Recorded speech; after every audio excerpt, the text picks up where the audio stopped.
तो चलिए अब बात करते हैं खबरों की विस्तार से और सबसे पहले बात करेंगे सीएम भूपेश बघेल की अध्यक्षता में होने वाली है आज एक अहम बैठक की, जहां कैबिनेट के सभी मंत्री इस बैठक में मौजूद रहेंगे। दरअसल मुख्यमंत्री ने अहम बैठक बुलाई है बढ़ते कोरोना संक्रमण को लेकर। अब आगे सरकार को क्या फैसला लेना है, किस रणनीति के तहत आगे बढ़ना है, क्योंकि केंद्रीय स्वास्थ्य मंत्रालय पहले ही कह चुका है कि छत्तीसगढ़ छोटा राज्य है, आबादी भी कम है, बावजूद उसके यहाँ बढ़ते कोरोना संक्रमण के मामले चिंता का विषय है।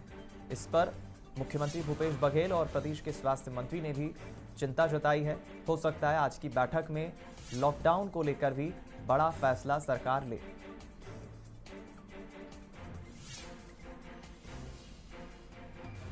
बीते 24 घंटों की बात करें तो एक बार फिर रिकॉर्ड नए मरीजों की पुष्टि छत्तीसगढ़ में हुई है और यही कारण है कि प्रदेश के स्वास्थ्य मंत्री चिंतित हैं।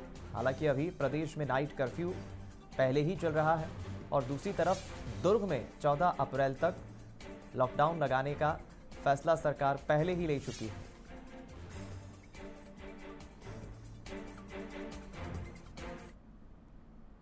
वहीं सीएम भूपेश बघेल आज समाज प्रमुखों से भी चर्चा करेंगे। संक्रमण को लेकर सरकार गंभीर है, जिसके चलते आज समाज प्रमुखों से सीएम भूपेश बघेल चर्चा करेंगे। सामाजिक संगठनों से भी सीएम चर्चा करेंगे, उनसे सुझाव लेंगे।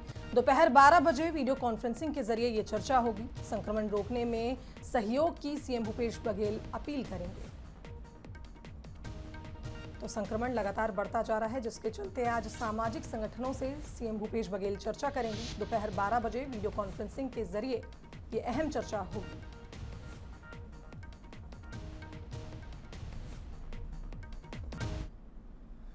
इधर रायपुर में विधानसभा सचिवालय 11 अप्रैल तक बंद रहेगा। कारण यह है कि यहां पर कुछ कर्मचारियों के कोरोना की चपेट में आने के बाद फैसला लिया गया है और ये विधानसभा सचिवालय को बंद करने का फैसला लिया गया। लगातार विधानसभा में कर्मचारी कोरोना पॉजिटिव मिल रहे थे।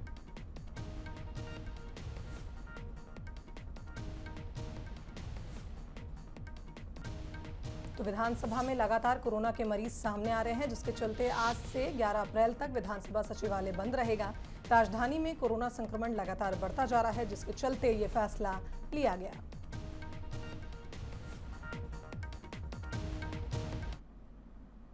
इधर छत्तीसगढ़ में कोरोना का सबसे बड़ा विस्फोट हुआ। पिछले 24 घंटे में 9,921 नए मामले सामने आए।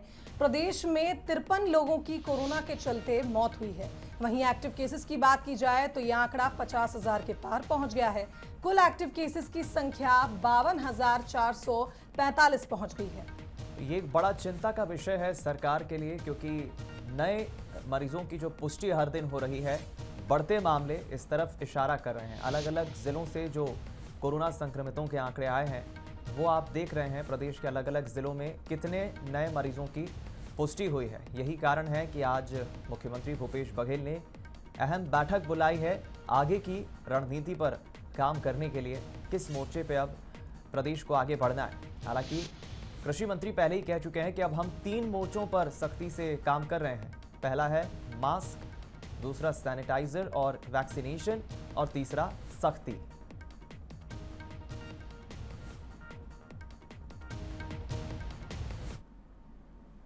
बात करें दुर्ग की तो देखिए यहां पहले से ही लॉकडाउन लगा हुआ है और बावजूद इसके संक्रमित मरीजों के मिलने की संख्या लगातार बढ़ रही है। 24 घंटे में दुर्ग में 1,838 नए मरीज मिले हैं तो 10 मरीजों की मौत भी हुई है। लॉकडाउन के पहले ही दिन ये सबसे बड़ा अब तक का दुर्ग जिले का आंकड़ा है। बता दें कि 14 अप्रैल तक दुर्ग में टोटल लॉकडाउन लगाने का फैसला लिया गया है।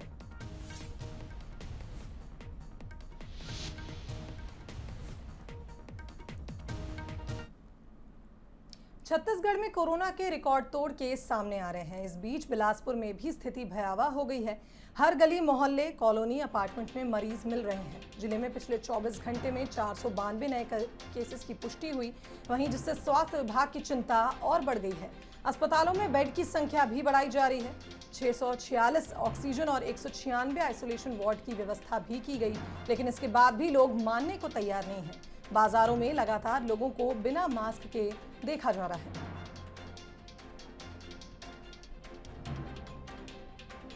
बेड की स्थिति ठीक है हमारी, हमने तैयारी कर ली है। हाँ, हमारे पास टोटल गवर्नमेंट और प्राइवेट को मिला के 23 हॉस्पिटल्स हैं, जिसमें 1888 बेड हैं और 646 ऑक्सीजनेटेड है और 196 करीब आईसीयू बेड है हमारे। जैसे वृद्धि होगी हमने चित्रकूट भी हमने कर लिया, जहाँ पे करीब करीब 150 पेशेंट रख सकते हैं अपन। चित्रकूट और प्रयास के लिए भी तैयारी कर ली है और पेशेंट बढ़ेंगे तो फिर देखेंगे जैसा भी। अस्पतालों में भी अब स्थिति बिगड़ती जा रही है, बिस्तरों की कमी होती जा रही है, तो निश्चित रूप से स्थिति तो बहुत गंभीर बनी हुई है। तो लोगों को अब इससे निपटने के लिए शासन और जिला प्रशासन की जो गाइडलाइन तय की गई है उसका पूरा ध्यान करना चाहिए, सोशल डिस्टेंसिंग का पालन करना चाहिए और मुख्य रूप से सैनिटाइजर का उपयोग कर मास्क लगाना चाहिए। वहीं प्रदेश के स्वास्थ्य मंत्री टीएस सिंहदेव ने एक बड़ा फैसला लेते हुए कहा कि अब वो मीडिया से वर्चुअल यानी वीडियो कॉन्फ्रेंसिंग के माध्यम से ही मुखातिब होंगे और बातचीत करेंगे। साथ ही सोशल डिस्टेंसिंग का कड़ाई से पालन करने की भी वो अपील करेंगे। बढ़ते कोरोना संक्रमण को देखते हुए स्वास्थ्य मंत्री ने ये फैसला लिया है।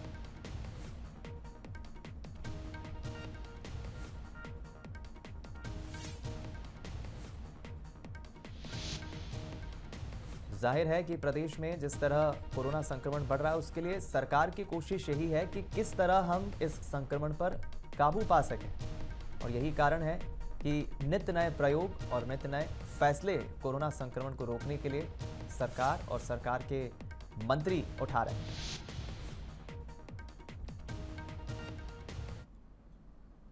वहीं पूर्व सीएम रमन सिंह ने राज्य सरकार पर आरोप लगाया है, कोरोना मामले में वन मैन शो चल रहा है।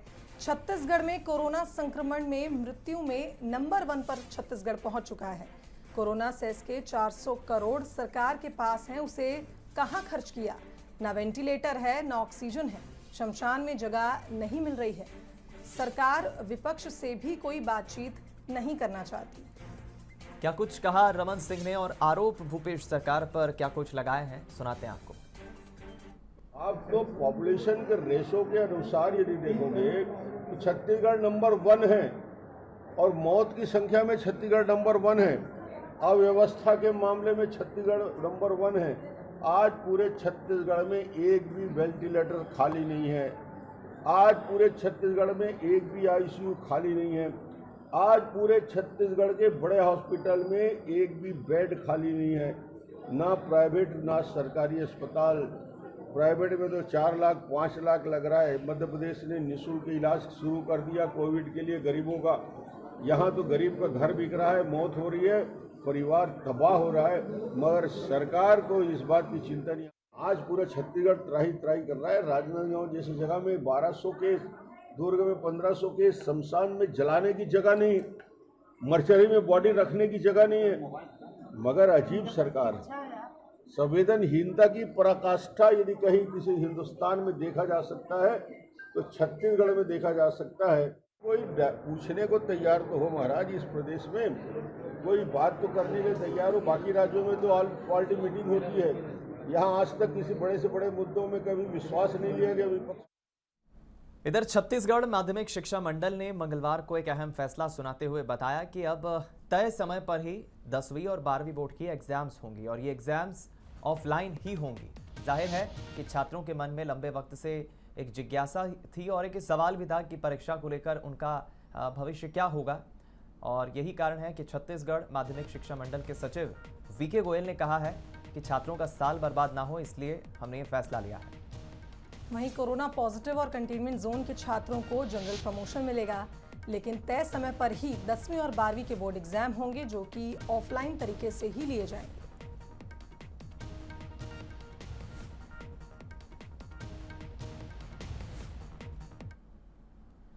इधर रायपुर में नगर निगम का बजट पास हो गया। सरकार ने 1476 के बजट को अनुमति दे दी है। वहीं इस बजट में कई नई योजनाओं को शुरू करने का प्रस्ताव भी शामिल है। बता दें कि इस बजट में कोई नया टैक्स नहीं लगेगा। हालांकि नगर निगम का ये बजट 61 लाख रुपए घाटे का है। बजट को लेकर महापौर एजाज ढेबर का क्या कहना है, बातचीत की हमारे विशेष संवाददाता मोहन तिवारी। कोरोना के चलते दूसरी बार है जब सामान्य सभा में बजट पास नहीं हुआ है और नगर निगम ने सरकार की अनुमति से बजट को अंगीकार किया है। इस बजट में क्या कुछ खास है और क्या रायपुर को सौगात बजट के जरिए मिलने वाली है, ये बात करने के लिए हमारे साथ मौजूद हैं महापौर एजाज ढेबर। ढेबर साहब, हम देख रहे हैं कि कोरोना की वजह से चर्चा नहीं हो पाई और बजट पास हुआ है, लेकिन जनता के लिए क्या कुछ खास है? क्या बजट के जरिए आप जनता को दे रहे हैं रायपुर की? 1400 करोड़ का करीब बजट है। 63 लाख रुपया, 30,000 रुपये का घाटे का बजट इस बार प्रस्तुत किया गया है। मगर बजट में हम सुविधाओं में कोई कमी नहीं की है। हर आदमी जो मूलभूत सुविधाएं जो होती है, लाइट, पानी, बिजली, इसमें काम करता है। मगर इस बार हमने कुछ अलग हट के काम किया है। बजट इसलिए इस बार हट के कहा जा सकता है, बजट इस बार इसलिए अच्छा उपयोगी कहा जा सकता है कि बजट में इस बार जो हमने उसका विकेंद्रीकरण किया है। जिस तरीके से अभी आपका हेड ऑफिस में काम होता है, अब वो हेड ऑफिस आपको 10 जोनों में आपको काम को देखने को मिलेगा। वो काम 10 जोनों में होगा। अब आपको जन्म प्रमाण पत्र, मृत्यु प्रमाण पत्र, यहाँ आना पड़ता था, 4 दिन चक्कर काटना पड़ता था। अब आपका हाथों हाथ सुबह दोगे, आपको शाम में वहाँ मिल जाएगा। आप चाहोगे तो घर बैठे आप ऑनलाइन करा सकते हो। 300 रुपये उसकी फीस है। सुबह आपके घर से आदमी कागज ले जाएगा, शाम में आपके घर में छोड़ देगा। तो मुझे ऐसा लगता है कि ये फास्ट ट्रैक के माध्यम से एक काम होने लगेगा, जिसमें काम अच्छा होने लगेगा और लोगों को सुविधाएं घर बैठे लोगों को मिलने लगे। यूजर चार्ज को लेकर भी राहत दी है आपने, क्या राहत है, किस तरीके की राहत? यूजर चार्ज में यह है कि जो लोग 300 रुपया समेकित कर पटाते हैं, जिनका 500 के नीचे का घर रहता है, जिनका पट्टे का घर रहता है 500 के नीचे का है, उन लोगों के लिए हमने पूरी तरीके से यूजर चार्ज फ्री कर दिया। इनको किसी भी यूजर चार्ज नहीं देना पड़ेगा। एक और बहुत बड़ा काम हमने किया है कि पहले वो 2100-2500 रुपया कुछ लकड़ी के लिए पहले दिया जाता था। अब वो लकड़ी के लिए, वो भी 6 महीने के बाद वह राशि उनको मिलती थी, 5 महीने के बाद। अब ये हाथों हाथ हमारे पूरे कुंडे हर जगह जहाँ शमशान घाट है वहाँ पर रहेंगे। मगर पिछले ऐसा होता था कि जो गरीबी रेखा के नीचे है उन लोगों को यह सुविधा दी जाती थी। मगर अब यह सुविधा सभी के लिए, रायपुर की पूरी जनता के लिए हमने फ्री कर दिया है। जो चाहेगा वो उसको यह सुविधा मिल सकती है। तो ये थे महापौर एजाज ढेबर, जिन्होंने अभी रायपुर नगर निगम का बजट पेश किया। और उस बजट में खास बात यही है कि बजट के जरिए लोगों को राहत और सुविधाएं ज़्यादा मिले, इस बात का ध्यान रखा गया है। कैमरामैन योगेश राव के साथ मोहन तिवारी, बंसल न्यूज़, रायपुर। किसी ने सच ही कहा है कि मानवता से बड़ा कोई धर्म नहीं होता, और इस कहावत को एक बार फिर चरितार्थ किया है सीआरपीएफ के जवान ने। दरअसल बीजापुर सुकमा सीमा पर जिस तरह शनिवार को नक्सली हमला हुआ, उसमें कई जवानों ने अपने शौर्य का परिचय दिया। कई जवानों ने देश के लिए अपनी जान न्यौछावर कर दी, तो किसी ने मानवता का परिचय दिया। जवानों के इस शौर्य के किस्से अब सामने आ रहे हैं। ऐसा ही एक जवान है बलराज सिंह, जिन्होंने अपने घायल साथी को बचाने के लिए मुठभेड़ के दौरान अपनी पगड़ी तक निकाल दी और उसी से घाव पर पट्टी बांध दी। बंसल न्यूज़ संवाददाता मोहन तिवारी ने जवान बलराज सिंह से खास बातचीत भी की। बीजापुर सुकमा सीमा में जो नक्सली हमला हुआ, जो दहशत फैलाने की नक्सलियों ने कोशिश की, उसका जवाब हमारे जवानों ने अपनी मुस्कान से दिया है। उन्होंने पूरी बहादुरी से लड़ाई लड़ी। हमारे साथ ये जो जवान हैं बलराज जी हैं, और इन्होंने वो वीरता दिखाई है जिसकी कल्पना भी नहीं की जा सकती। ये सिख जवान हैं, और जब लड़ाई में इनके साथी जवान घायल हुए तो उनको मलहम पट्टी की ज़रूरत पड़ी, तो इन्होंने अपनी पगड़ी उतारकर उस जवान की मदद की। हमारे साथ बलराज जी, उनसे बात करते हैं। सर बताइए, ये किस तरीके से लड़ाई लड़ी गई और क्या मंजर था? जब सर इनकाउंटर शुरू हुआ था, तभी मतलब कि हमारे साथी मतलब कि जैसे साहब थे, एसआई साहब, उनके पास में एक मतलब ग्रेनेड फटा के यूबीएल का, तो वो शरा उनके पाँव में लग गया और ब्लीडिंग मतलब कि बहुत ज़्यादा हो गई। जो फर्स्ट एड था वो कहीं मतलब कि एसटीएफ का जवान मतलब कि घायल हो रखे थे, उनको फर्स्ट एड कर रहा था। तो वो मतलब कि बोल रहे थे कि जल्दी मतलब कि कोई पट्टी वट्टी बांधो इसके ऊपर, ब्लीडिंग बहुत ज़्यादा हो रही थी। तब ऐसे में मतलब कि ज़रूरत थी कि उनकी मदद करने की, तो मैंने अपने मतलब पगड़ी मतलब फाड़ के उनके पैर में बांध दी। जी, आज वो जिंदा है वो जवान? जी जी जी, इधर ही हैं सर, साथ ही में मेरे, ठीक ठाक है बिल्कुल। वो लड़ाई चल रही थी, आपके साथी घायल हो गए थे, ऐसे समय में उनकी मदद के लिए जब बात आई तो कुछ मन में चला कि कैसे करूं, मेरे धर्म के प्रतीक है, ऐसा कुछ बात आई क्या मन में? नहीं सर, बिल्कुल नहीं। इंसानियत से बड़ा कोई धर्म नहीं है सर। ये तो धर्म संतुष्टि है, मतलब कि आस्था है अपनी अपनी, बाकी इंसानियत से बड़ा कोई धर्म नहीं है हमें। तो यही वो जज्बा है जो कि हमें बताता है कि फ़ौज में इंसानियत बड़ा धर्म है और सारी चीज़ों को छोड़कर अपने साथियों को देश के लिए बचाना एक गर्व की बात है। यही कुछ बलराज जी ने किया और अपने साथी को बड़ी बहादुरी से बचाया, न केवल बचाया बल्कि नक्सलियों को मुंह तोड़ जवाब भी दिया। कैमरामैन योगेश राव के साथ मोहन तिवारी, बंसल न्यूज़, रायपुर। वहीं खबर बीजापुर से, जहां नक्सलियों ने प्रेस नोट जारी कर लापता जवान के सुरक्षित होने की पुष्टि की है। आपको बता दें, नक्सलियों ने जवान को छोड़ने की भी शर्त रखी है।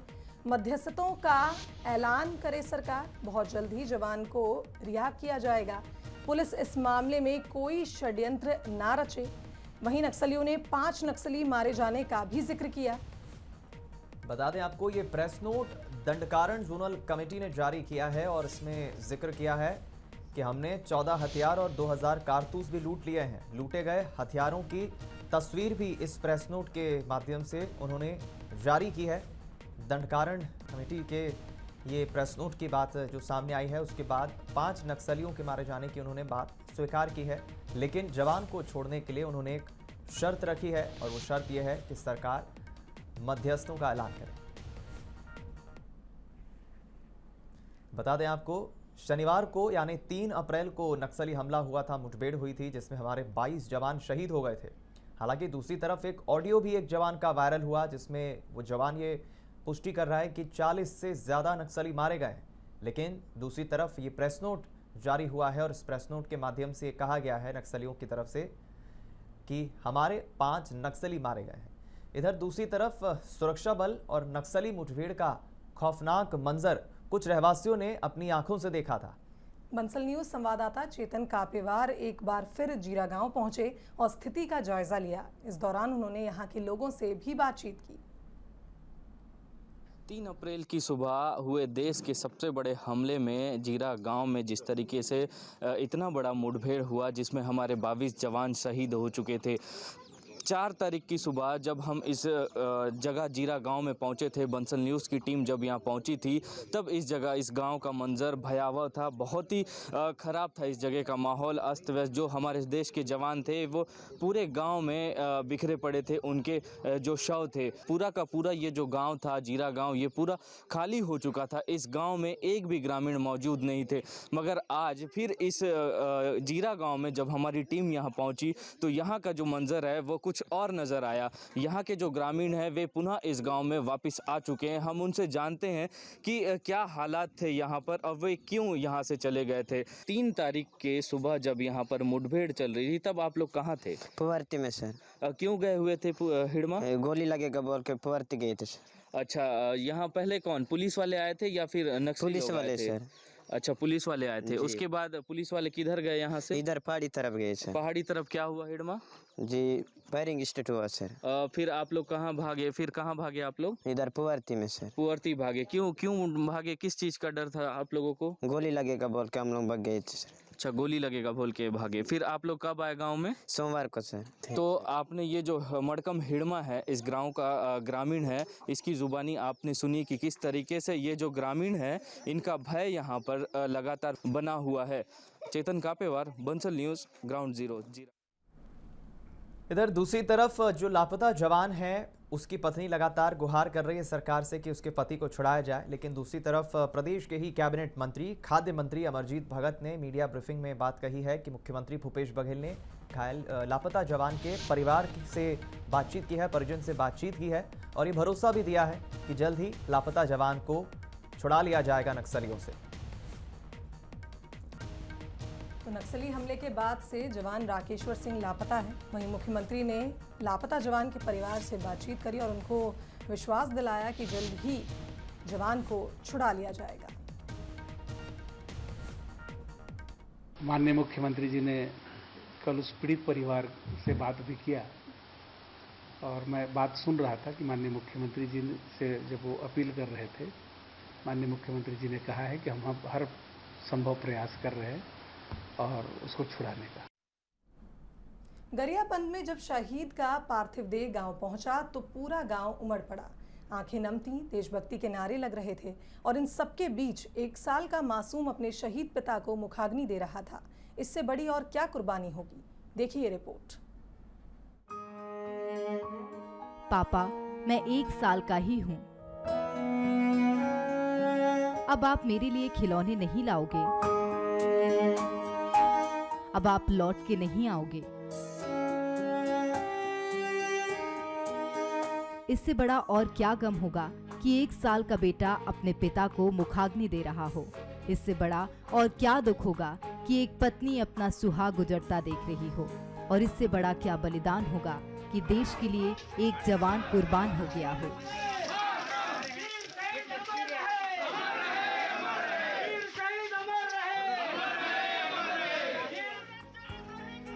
तस्वीर गरियाबंद के मोहंदा गांव की है। यहाँ बीजापुर नक्सली हमले में शहीद हुए एक 30 साल के सुख सिंह फरस का पार्थिव शरीर जब पहुंचा तो सिसकियों के साथ शहादत के जोशीले नारे भी गूंजे और एक मासूम की नजरें भी अपने पिता को ढूंढती दिखी, सवाल करती रही। उसे दुनियादारी नहीं पता, उसे नक्सली के बारे में भी नहीं मालूम, उसे तो ये भी नहीं पता कि उससे ये लोग मुखाग्नि की रस्म क्यों करा रहे हैं। जिन हाथों में पिता के खिलौने थे, आज वही हाथ चिता को अग्नि क्यों दे रहे हैं। उसका बचपन यहीं से जन्म हुआ, यहीं से बढ़ा और पढ़ाई लिखाई किया है मैनपुर और धमालपुर में। और लगभग 2016 में ही इसका अपना जो कार्य है ना बटालियन में जो सेलेक्ट हुआ, 16 से ही अपना काम चालू किया और माना में ही उसका ट्रेनिंग हुआ। उसके बाद डायरेक्ट अपनी बस्तरी रेंज पे ही उसका ज्वाइनिंग हुआ। शहीद सुख सिंह ने 2016 में STF ज्वाइन की थी। बचपन से ही खेलकूद पढ़ाई में अव्वल रहे। इस इलाके में तेज धावक के रूप में भी उनकी एक अलग पहचान थी। STF ज्वाइन करने के बाद हर साल त्योहार में सुख सिंह घर आते थे, लेकिन इस बार घर में होली उनके बिना ही हुई। व्यस्तता के चलते सुख सिंह नहीं आए, लेकिन जब आए तो तिरंगे में ऐसे लिपटकर मां भारती के लिए कुछ कर। हिमांशु संगानी, बंसल न्यूज, गरियाबंद।